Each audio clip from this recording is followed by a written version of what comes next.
Hi hello. അപ്പോൾ മറ്റൊരു വീഡിയോയിലേക്ക് സ്വാഗതം. ഞങ്ങൾ രാത്രി റൈഡിനായിട്ട് ഇറങ്ങിയാണ്. മോള് വീട് പൂട്ടി ഇറങ്ങുന്നുണ്ട്. മോൻ റെഡിയായി വണ്ടിയിലേക്ക് പോയി. അങ്ങനെ വീട്ടിൽ നിന്ന് ഇറങ്ങി ഞങ്ങൾ പുറത്തേക്ക് പോവുകയാണ്.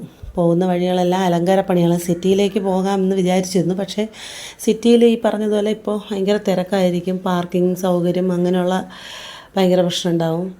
പിന്നെന്താണ്, നമ്മൾ നേരെ വെച്ച് വിട്ടത് അരുവിക്കര ഡാം കാണാമെന്ന് വെച്ചിട്ട്. അരുവിക്കര ഡാമിൽ കാണാനായിട്ട് കുറച്ചധികം കുട്ടികൾക്ക് കുറച്ചധികം കാര്യങ്ങളൊക്കെ ഉണ്ടാവുമല്ലോ എന്ന് വിചാരിച്ചിട്ടാണ് പോയത്. അപ്പോൾ രണ്ട് സൈഡും ലൈറ്റും കാര്യങ്ങളൊക്കെ കൊടുത്തിട്ടുണ്ട്.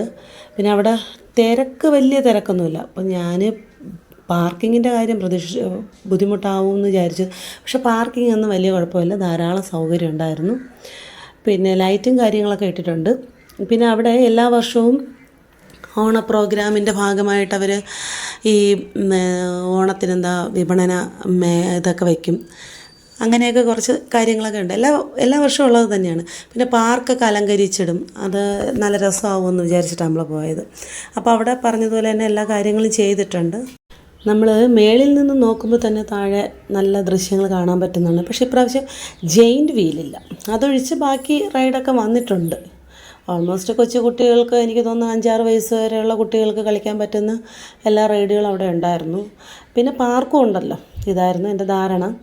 അപ്പോൾ നമ്മൾ അരുവിക്കര ഡാമിലേക്ക് പോയി. അവിടെ കുറച്ച് മേളിൽ വണ്ടി നിർത്തിയിട്ട് അവിടെ നിന്ന് നടന്നാണ് വരുന്നത്. അതുമാത്രമല്ല, അവിടെ പ്രോഗ്രാം എല്ലാ വർഷവും ഓണം വാരാഘോഷത്തിൻ്റെ ഭാഗമായിട്ട് പ്രോഗ്രാമുകളൊക്കെ ഉണ്ടാവും.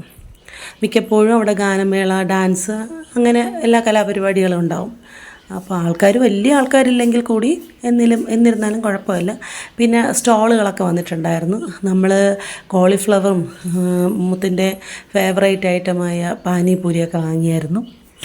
അപ്പോൾ അത് കണ്ടതിന് ശേഷം വെള്ളം എടുക്കുന്ന ടാങ്കുകൾ അവിടെ നിൽപ്പുണ്ട്. അവിടെ നിന്നാണല്ലോ എടുക്കുന്നത്. പിന്നെ തിരുവനന്തപുരത്ത് നമുക്ക് PTP നഗറിലും ഒരു വെള്ളം എടുക്കുന്ന ഒരു വാട്ടർ അതോറിറ്റി ഉണ്ട്.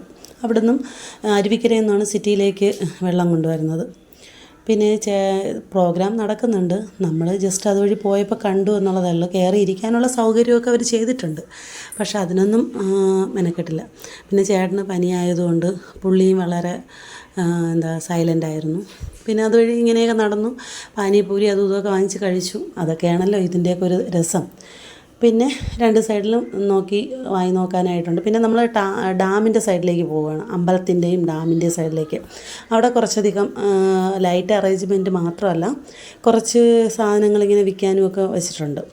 പിന്നെ ഈ പ്ലാസ്റ്റിക്കിലെയും ചെടിച്ചട്ടിയൊക്കെ ഉണ്ട്, സൈഡിൽ കൊടുക്കുന്നുണ്ട്. അതൊക്കെ നമ്മൾ ജസ്റ്റ് അതൊക്കെ ഒന്ന് നോക്കി കാണുക. ഇത് അരുവിക്കര ദേവി ക്ഷേത്രത്തിലേക്ക് പോകുന്ന കവാടം. അവിടെയും ഡെക്കറേഷൻ പരിപാടിയൊക്കെ ചെയ്തിട്ടുണ്ട്. പിന്നെ ഡാം എല്ലാം തുറന്നിട്ടിട്ടുണ്ട്. അതും ലൈറ്റിട്ട് അലങ്കരിച്ചിട്ടുണ്ട്. പിന്നെ ഗെയിമൊക്കെ കളിക്കാനുള്ളതൊക്കെ കൊടുത്തിട്ടുണ്ട്.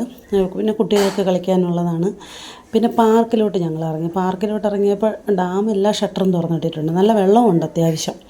അപ്പോൾ നിറച്ച് വെള്ളം ഇങ്ങനെ വരുന്നത്. ഞാൻ ഈ മീനിന് എൻ്റെ കയ്യിലുണ്ടായിരുന്ന ചോളം പൊരിയിട്ട് കൊടുക്കുകയാണ്. ഏതെങ്കിലുമൊക്കെ വരുന്നു. പക്ഷേ വരുന്നുണ്ട്. എല്ലാം ചെറിയ ഒരു 2 ഇഞ്ച് 3 ഇഞ്ച് കനത്തിലുള്ള ചെറിയ മീനുകളെ വരും. വലിയ മീനുകളൊക്കെ ഉള്ള സ്ഥലമാണ്. പക്ഷേ അതൊന്നും കാണുന്നില്ല. എനിക്ക് തോന്നുന്നു ഈ വെള്ളത്തിൻ്റെ കൂടെ പോയിട്ടുണ്ടാവാം, അറിയില്ല. പിന്നെ ഇവിടെ ഒരു വിശ്വാസം എന്ന് പറഞ്ഞാൽ അരിയും പൂവും ഇട്ടാൽ അരിമ്പാറ നമ്മുടെ ഉണ്ടാവുന്ന അരിമ്പാറ കൊഴിഞ്ഞു പോകും എന്നുള്ളതാണ് വിശ്വാസം. പിന്നെ അവിടെ നിന്ന് താഴോട്ട് കുറച്ച് സ്ഥലമുണ്ട്. പക്ഷെ നമുക്ക് അങ്ങോട്ട് പോകാൻ പറ്റത്തില്ല. അത് വേറൊരു വഴിയുണ്ട്. അതുവഴി പോയാലേ ഇറങ്ങാൻ പറ്റുള്ളൂ. പിന്നെ പാർക്കിൽ കയറി ഇത് മാത്രമുണ്ട് സത്യം പറഞ്ഞാൽ അതിൽ വർക്കാവുന്നത്. ബാക്കിയൊക്കെ നശിച്ച്, കുഞ്ഞുങ്ങൾക്ക് കളിക്കാൻ പറ്റിയ ഒത്തിരി സാധനങ്ങളുണ്ടായിരുന്നു. ഒത്തിരി റൈഡേഴ്സ് ഉണ്ടായിരുന്നു. പക്ഷെ എല്ലാം പൊട്ടി നാശമായി. ഇപ്പോൾ അവിടെ പട്ടികൾ മാത്രമാണുള്ളത്. പിന്നെ ആ ഇരിക്കുന്ന ഇതൊക്കെ പൊട്ടി പൊളിഞ്ഞ് ടൈലൊക്കെ എല്ലാം ഇളകി കിടക്കുകയാണ്. ഇതെന്താണെന്തോ ഇങ്ങനെയും നശിച്ചു പോയത്. കഴിഞ്ഞ വർഷമൊക്കെ കുറച്ചുകൂടെ നല്ല രീതിയിലൊക്കെ ഡെക്കറേറ്റ് ചെയ്തിരുന്നു. പക്ഷേ ഇപ്രാവശ്യം ലൈറ്റോ മറ്റു കാര്യങ്ങളോ ഒന്നും ഈ പാർക്കിലേ ചെയ്തിട്ടില്ല. എനിക്കൊന്നും മെയിൻ്റെനൻസിനാവാം, അറിയില്ല. നല്ല രീതിയിൽ വെള്ളച്ചാട്ടമൊക്കെ ഉണ്ടായിരുന്നു. നല്ല ഭംഗിയായിട്ട് ഡെക്കറേറ്റ് ചെയ്യുന്നതായിരുന്നു. പക്ഷേ ഈ വർഷം അതൊന്നും ചെയ്തിട്ടില്ല. എല്ലാം ഊഞ്ഞാലൊക്കെ പൊട്ടി കിടക്കുക. കുട്ടികൾക്ക് ആടാനും കളിക്കാനും ഒക്കെ ഉള്ള സൗകര്യം ഉണ്ടായിരുന്നു. അത് കഴിഞ്ഞിട്ട് നമ്മൾ തിരിച്ച് പോവുകയാണ്. തിരിച്ച് വന്ന വഴിയാണ് നമ്മൾ തിരിച്ച് വരുന്നത്. അവിടെ വന്നപ്പോഴത്തേക്ക് വളക്കട പൊതുവേ പെൺപിള്ളേരുടെ വികാരമാണല്ലോ. അപ്പോൾ ഇത്രയേ ഉള്ളൂ. ലൈക്ക് കൊടുക്കുക, സബ്സ്ക്രൈബ് ചെയ്യുക. ബായ്.